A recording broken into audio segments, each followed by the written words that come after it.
What's going on, guys? Welcome back to the Forge Chronicles. So with the sheep show coming up around the corner, I thought it'd be pretty cool to talk about last year's piece, Going Home Heavy. For those of you who haven't seen this one or don't know about it, I'll put a picture up here. This is Going Home Heavy. I made this for the Wild Sheep Foundation auction last January, and it auctioned off and did pretty well. Out of all the pieces I've done, I think I'm probably most proud of this one for a few different reasons. For most of my pieces, I just go off photographs. For this one, I actually used a real deadhead. I had it sitting out in front of me, and that helped a ton just with, figuring out where to layer up the welds in different spots and like the curve of the bone in certain spots and the shape of the horns. To have an actual set of horns in front of me definitely made this whole thing easier. Like I said, most of the time, like 90% of the time, I'm just going off pictures I pull online, and I take a bunch of different pictures, different angles, and I kind of blend them all together in one to create something out of my own imagination. As I've mentioned before, my ultimate goal with these pieces is to create incredible realism, and for this one in particular, it was those really small details, I think, that really set it apart from different sculptures of this sort. And I tried to create something that kind of had a whole nostalgia vibe, little vintage kind of touch to it. So doing like the old Trapper Nelson packboard, I think really resonated with definitely the old school hunters and anyone who's passionate about sheep hunting. So yeah, I think it was a hit for a couple different reasons. As I was saying, it's those minuscule details that kind of set this piece apart from other ones.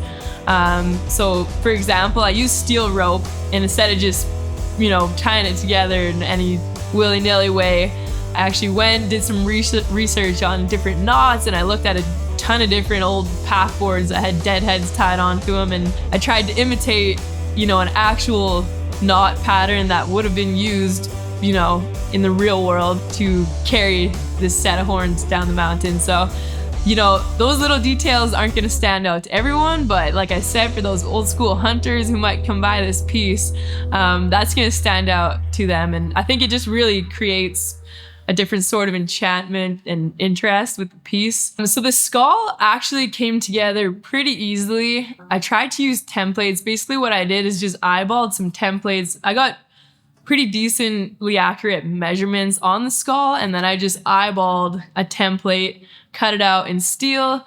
So at this point, I just had, basically the template tacked together, and it was just flat. So you have this flat kind of structure, but when you look at a real skull, obviously it's not flat. It's round and curved, and there's different pieces of bone sticking out. So I took this and then just started like hammering away. I drilled out a piece of wood just so I could use that. I guess you could probably use a sandbag, but I just use a piece of wood to hammer out like the different curves in the flat piece of plate.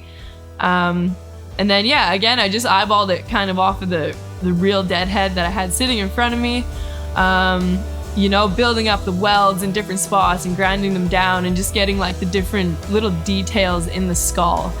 So that was super fun, and I am planning on doing something for this year's sheep show, hint, hint. So I'm really excited to get building the next one. The most tedious part about this whole thing was probably the horns, because I laid out the different annuals, like the deeper annuals in the horns, and I really tried to be accurate in that and like age the ram. Again, super minor detail that probably majority of the people who see this aren't gonna notice, but I will, and actual hunters probably will. So I think that's like a super cool part of this piece when you really look at it. And pictures it might be hard to tell, but if you're walking around the piece, you'll be able to count the different annuals and see how old this particular ram was. While that was a super cool detail, it was definitely pretty tedious and time consuming. I ended up stick welding. I probably just got bored of MIG welding at this point. I had a bunch of people asking like, why were you stick welding, you know, this part? Number one, you can lay a shit ton of weld down stick welding, and number two, I love stick welding, and I kind of just seen my opportunity to do a bit on this piece. And it also kind of gave it just a bit more of a gnarlier look, like even where it burned through. So I'm stick welding and then boom, you know, the bottom would drop out and I ended up with this kind of like gaping hole, but it looked like super gnarly and cool. And that's kind of like the theme of my art, is like gnarly, mean looking. So it just kind of made the ram look kind of beat up and tough. The other challenging part would have been the packboard. So by the time I got the actual skull done, I did not have a ton of time. I had to get this thing shipped out in time for the show. And the packboard I had to figure out relatively quick. So I just used like square tubing for the legs of the board. I beat them up with like a grinding disc, like a 1/8 disc. Sanded over it, and it kind of like looked like grains in the wood, so that was a cool detail. And then yeah, probably the hardest part about the packboard was welding the eyelets. So I couldn't find sturdy enough eyelets, and I had to just make use with like, they were like paper thin eyelets on the board. So what I did was went on the back side and tried to like TIG weld them, or basically braze them, because I couldn't actually throw down like a decent weld. The material just wasn't thick enough. So I went through quite a few eyelets. I basically burnt the fuck out of a lot of them, and I was able to salvage the last few and get this thing done. So this is the second year that I went down to Reno and attended the auction and sat through the auction. I think this year I might wait outside while they're auctioning my piece off, because it's extremely stressful, to say the least. You know, it's like a lot of pressure, and number one, you don't even know if anyone's gonna bid on your piece, and if they do, what are they gonna bid?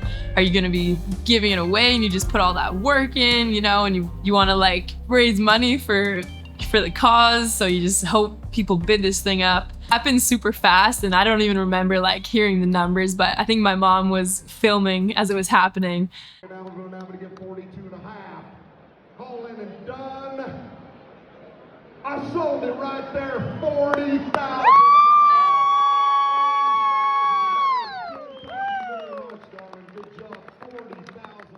All I know is like I kind of blacked out, and then I heard like, I think 40K was the highest bid, 40 or 42. And I was just like looking at my mom like, holy shit. You know, so that was a super exciting moment. So I guess thanks to everyone who shared my piece. I kind of like shared glimpses of it in the build process as I was doing it the month prior to the auction.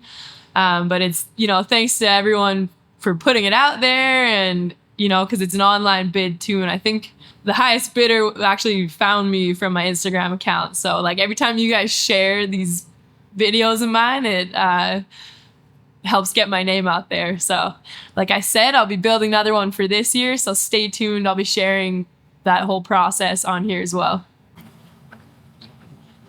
I just spilled coffee all down my shirt.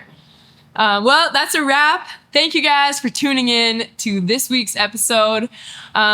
Drop a comment below if there's anything that you guys want to see me do. Like, do you want a shop tour? Do you want to see the different tools that I use?